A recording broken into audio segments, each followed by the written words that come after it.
খাওয়ানটা কেমন হইতেছে? স্পেশাল। তাসকিন কেমন লাগতেছে? খুব ভালো। খুব মজা হয়েছে। আজকে আমাদের নতুন পাকঘরের প্রথম রান্না হবে। আর প্রথম রান্নাই করব আমরা বনভাতের জন্য। আমরা আজকে বনভাতে পোলাও আর গরুর মাংস রান্না করব। আজকে আমাদের নতুন রান্নাঘরের উদ্বোধন হবে। তাই রান্না করব আজকে আমরা গরুর মাংস আর পোলাও।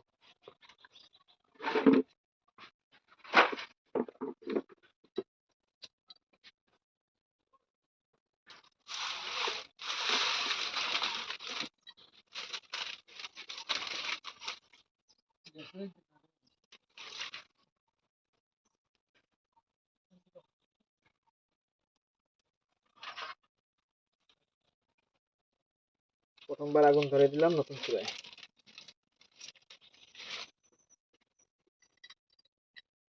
এই রান্নাঘরের চুলাটা আম্মু নিজ হাতে পেতেছে আর এই চুলাটা মাশাআল্লাহ খুব ভালো হয়েছে। আজ থেকে আমরা এখানে নিয়মিত রান্না করব। চুলায় আগুন ধরানো হয়ে গেছে। রান্না করার জন্য কড়াই বসিয়ে দিলাম। দিয়ে দিলাম সয়াবিন তেল। এখন একে একে সব মশলাগুলো দিয়ে দিব। সবার আগে দেব পেঁয়াজ কুচি।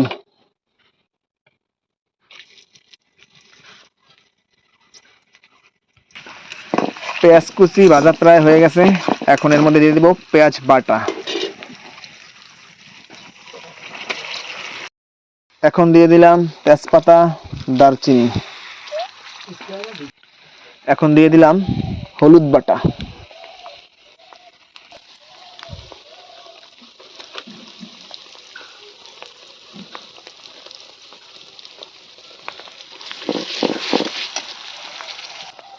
এখন দিয়ে দিব মরিচ বাটা। মরিচ বাটাটা পরিমাণ একটু বেশি দিব যাতে ঝালটা বেশি হয়। গরুর মাংস কিন্তু বাটা মশলাই বেশি মজা হয়। আজকে সবকিছু রান্না করব বাটা মশলা দিয়ে গরুর মাংস।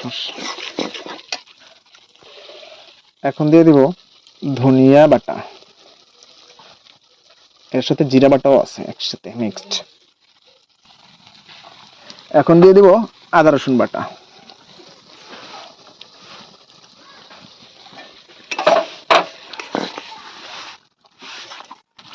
এখন দিব বাটা মশলা, মাংসের মশলা। এখন দিয়ে দিব পরিমাণ মতো লবণ। এখন কিছু পানি দিয়ে মশলাটাকে কিছু সময় ধরে কষিয়ে নিব। মাংসের মশলা যত বেশি কষাবো তত বেশি মজা হবে মাংস। কষানোর জন্য কিছু সময় এখন এটাকে ঢেকে দিব।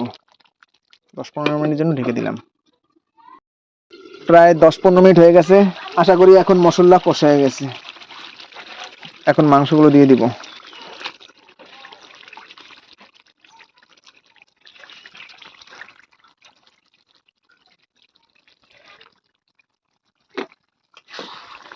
এখন মাংস সহ এটাকে আবার কিছু সময় কষিয়ে দিব। পানি কিন্তু একবারে সব দেওয়া যাবে না, অল্প অল্প দিয়ে কষাবো যাতে মাংসের মধ্যে মশলাটা ঢুকতে পারে। অনেকে একবারে পানি দিয়ে দেয়, সেই মাংসটা রান্না বেশি ভালো হয় না। মাংস কষানো হয়ে গেছে, প্রায় আধা ঘন্টার মতো কষাইছি। এখন এর মধ্যে আলু দিয়ে দিব।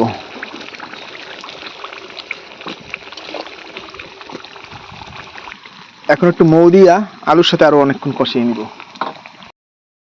আলু আর মাংস কষানো চলছে।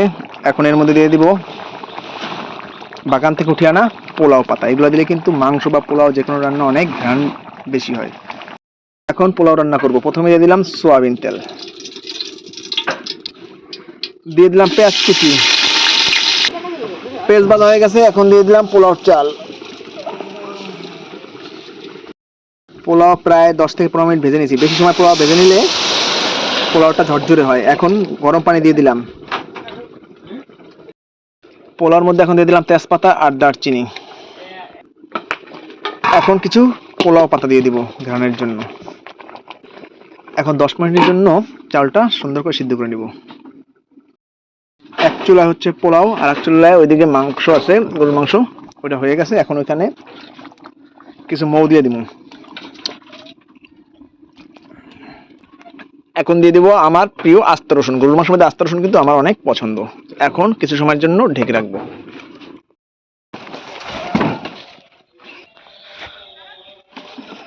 কলা পাতা কেটে নিলাম। গরুর মাংস হয়ে গেছে, এখন জিরা দিয়ে নামিয়ে ফেলবো।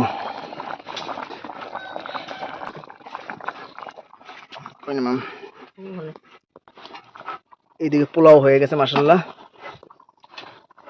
কলা পাতায় খাবারগুলো সুন্দর করে পরিবেশন করে নিলাম। এখন সবাই মিলে খাবো। আমরা ৪ জন একসাথে খাবো আজ।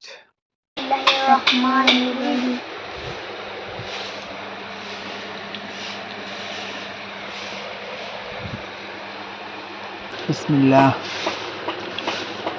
খুব মজা হয়েছে। কি খবর রাইজান, কলা পাতা খাওয়ানটা কেমন হইতেছে? স্পেশাল। তাসকিন কেমন লাগতেছে? খুব ভালো। খুব ভালো হয়েছে খাবার। এই হলো আস্ত রসুন। এখন এটাকে টিপ দিয়ে সুন্দর করে খাবো। তো আমাদের চুলার প্রথম রান্নার খাবার খেয়ে দেখলাম মাশাআল্লাহ খুব ভালো হয়েছে। আশা করি এই চুলায় আরো অনেক মজার মজার রান্না আমরা করব ইনশাআল্লাহ।